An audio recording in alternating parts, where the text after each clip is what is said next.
This episode of Mini Scroll is brought to you by The Commons, Australia's premium co-working space.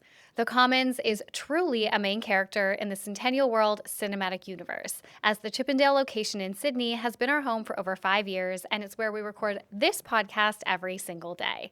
Whether you're a creative escaping the home office or a business owner looking to scale, The Commons offers beautifully designed spaces and a genuine sense of community across Sydney and Melbourne. And while the spaces are stunning, it's the team that really makes a difference.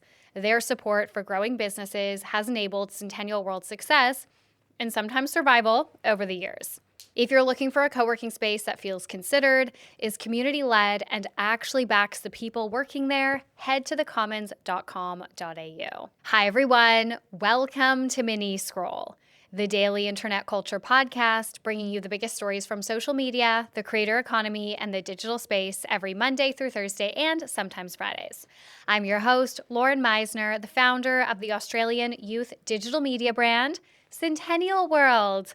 Welcome back to Mini Scroll, everyone. Thank you all to everyone who has been subscribing on YouTube and rating us on Spotify. I'm seeing them come in every time I remind, so we're going to keep reminding. I'm sorry, it's annoying because we're trying to get to 1,000 Spotify star ratings, and we're trying to make sure that all of you guys that are watching us every single day are subscribed to us on YouTube as well. All right, let's get into the stories for today. So the first story that I have for you guys today is we're going to talk about Gabbie Hanna, what she's been saying about Trisha Paytas, what she's been saying about different creators like Jessie Smiles, and also drama channels in her new podcast with her husband. I was on the fence about covering this because I do think Gabbie is possibly not mentally well right now. However, it's really escalated. She's brought all of these other people into the situation. Like I said, she's launched a podcast off the back of the drama from like 2021 that was going on between her and Trisha. So I'm going to cover it from start to finish to give you guys the full picture. Gabbie Hanna has gone on a bit of a rampage online, trying to tell basically, quote unquote, her side of the story about her falling out with Trisha Paytas and Jessie Smiles, which caused a lot of controversy around Gabbie in 2021. So Gabbie's been popping up here and there again recently. She got married, she came back to social media, and she's been publicly apologizing to various public figures that she had feuds with, including JoJo Siwa, Rebecca Black, and Brooke Monk. Now, many of these quote-unquote feuds were not necessarily public, and or some of them were seemingly one-sided. So it's like Gabbie seemingly holding a lot of guilt about something that happened related to this person, and this person might not even realize that she had this guilt or even really think about that situation, but she's been making these public videos.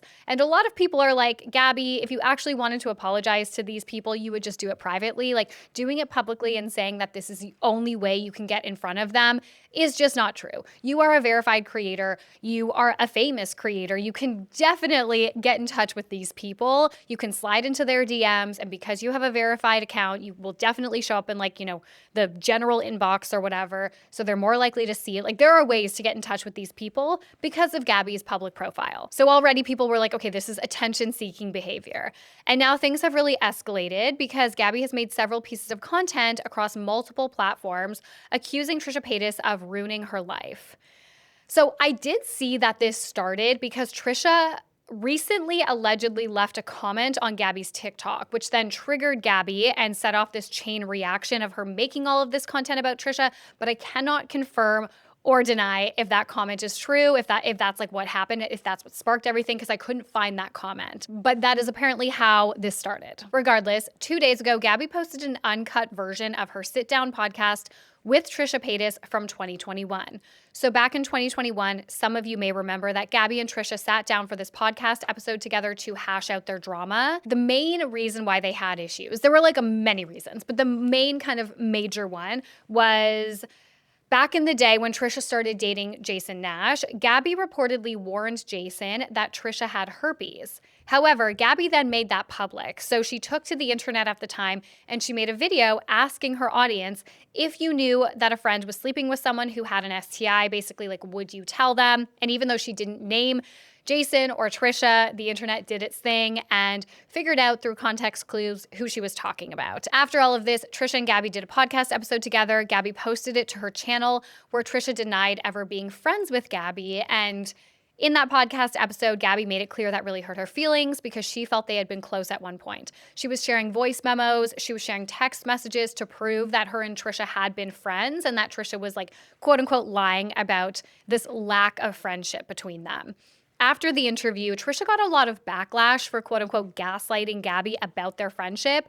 Like the internet, drama channels, most people were on Gabbie's side because of how Trisha treated her in the interview. So much so that Trisha actually made 2 follow-up videos addressing all of this backlash because people were largely not on her side from this particular podcast episode. So in those videos, Trisha chalked some of the awkwardness up to the editing, which is presumably why Gabbie decided to release an uncut, unedited version of this podcast.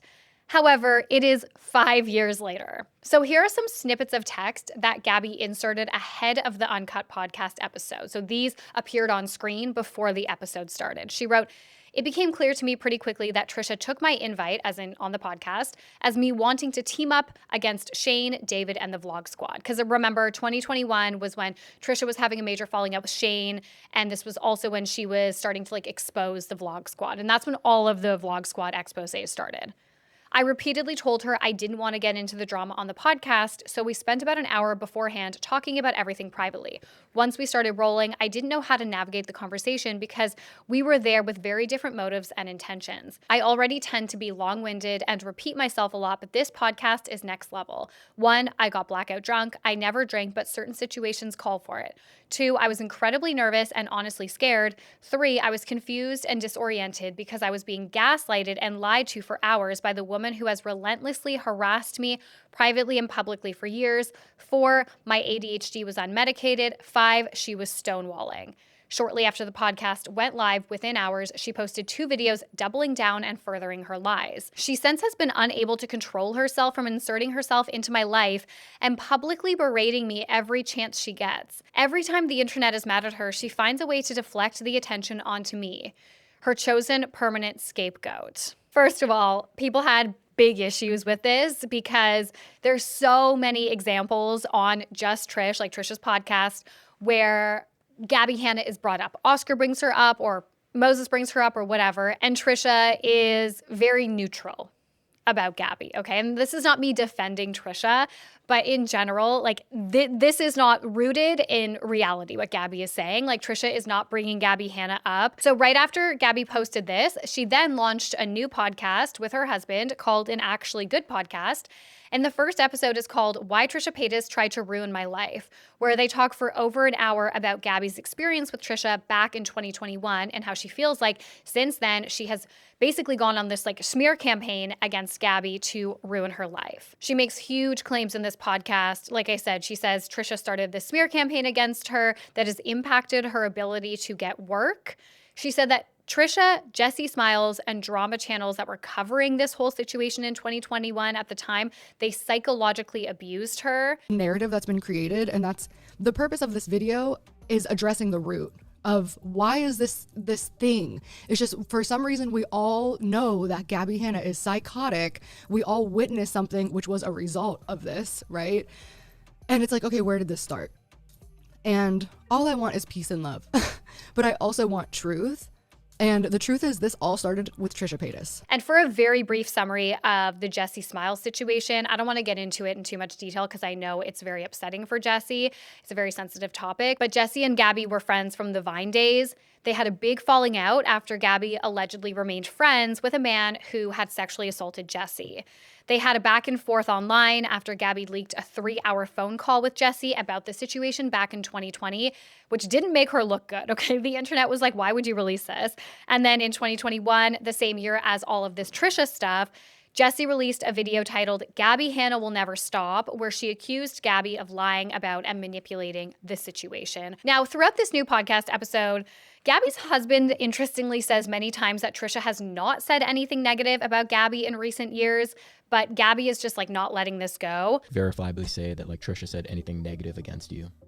I wouldn't say anytime soon. I do want to give that to her credit. Right. I do want to give that. Because there's been some recent positivity, actually, right, and recent comments on your own TikTok. She then brought drama channels into it, the ones who were covering all of this Trisha, Gabbie, Jessie Smiles stuff in 2021, saying they all contributed to her psychological abuse and that they're obsessed with her. I want every single one of these people to go to heaven. And this is not the path. Gossip is a sin. Slander is a sin.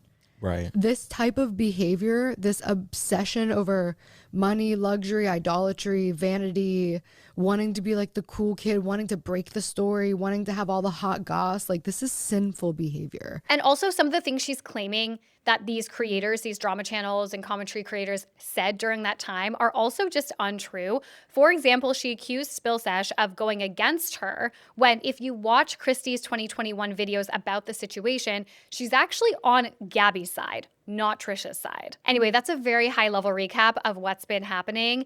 Trisha hasn't responded at the time of recording, but it seems like, honestly, Gabbie is living in her own version of reality when it comes to this era and like how her career and life have unfolded since. All right, the next story that I have for you guys today is a creator who goes by Slightly Off Balance has gone viral after she claimed that she got a fine for holding her phone in her right hand while driving when she doesn't actually have a right hand. So 2 days ago, a woman posted a video claiming she'd been pulled over by the police and given a ticket for using her phone while driving. She said the ticket claimed she was holding her phone in her right hand, but as she showed in the video, she actually doesn't have a right hand. Turns out you can still get a ticket for driving with a device in your right hand, even if you don't have a right hand. All right, man. So you're gonna receive a citation for wireless communication device handheld while driving. You gotta put the phone down as we operate a motor vehicle. Oh, and you put on there that you saw me with my right hand holding it, yeah? I did not put that. No, if you want to take it to But court, that's what you said when you pulled me over, yes? that's what I That said, you yes. saw me holding my device with my right I'm not hand. disagreeing with you. Yes, that's what I said. Okay. Yes. So if you want to take it to court, And that's what you saw? that's what I said. That's what you said you saw? Yes. Okay. Okay. If you Okay. want to take it to court, option 5 on the back of the ticket. That's how you take that ticket to court. Do you Okay. have any questions for me? No, thank you. Have a good day.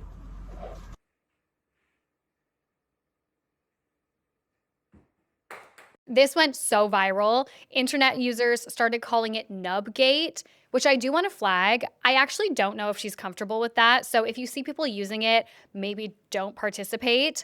And basically everyone's in the comment section saying, you have got to take legal action. Like, this is a joke. Like, that police officer was on a power trip, just couldn't admit that he was wrong, and you should take legal action. So she made a follow-up video saying she's requested a court date, and she has also requested the body cam footage. She gained thousands of followers. Everyone was like dying, waiting to follow this story. And now the latest development is within a matter of 2 days, her account is now fully gone. There is a lot of misinformation floating around there. People are claiming that they know for sure that TikTok removed it and is suppressing her videos. Others are claiming they know for sure that she was lying about this and didn't expect it to like fully blow up, and this was just like a whole skit that she put together. We don't actually know for sure though, right? Like, I mean, as far as I know, we don't know for sure. I think the most logical answer is probably that she's now pursuing some type of legal action, and her lawyer told her to remove the content while legal proceedings are active. The other theory that I think is plausible as well is people just like mass report content and accounts that they don't like for whatever reason, and if there's enough of those reports, TikTok will take down a video or take down, I guess, in this case, possibly an entire account while it works behind the scenes to actually decide if the account is like appropriate or not. So that's another option that could have happened here. All right, and the last story that I have for you guys today is another woman is going viral. This time for getting engaged to a man who has been in prison for 13 years, 1 month after meeting him. So a woman named Pheonix has gone viral for sharing that she's engaged to a man named Blaec, who was in prison for 13 years. He got out 5 months ago, and they've only been together for 1 month. Pheonix and Blaec, they have this joint account where they've been posting since their relationship started.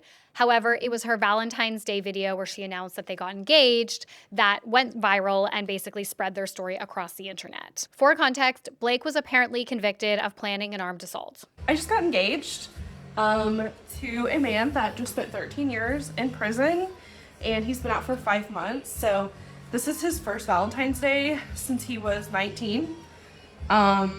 He just moved into my house, and I just have to brag, I have never got flowers from a man before, but here I am. These are actually like at least 2 weeks old, and they're just now starting to kind of die. These are just a few days old, and I am obsessed.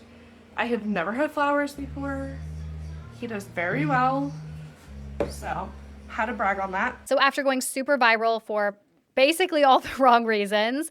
The two have continued to post and put their relationship on display. And unfortunately now, apparently they have actually been doxxed by Reddit, which is obviously never okay. There's a lot of people watching this thinking it'll end in a disaster, but there are also a lot of people who are expressing concern for Pheonix. Many say that the pace at which this relationship is moving is way too fast. He's been showering her with gifts. He moved in right away, basically, and all of that gives love bombing. Just go through her comments, and her comments are exactly what you would think. People are like, are you well? Are you okay? She went on to say that her and him both have some mental health issues and that she feels very secure and very confident in this decision. Listen to what she actually had to say about her safety. You haven't known him long enough to truly know him. I agree. I don't know who he is fully.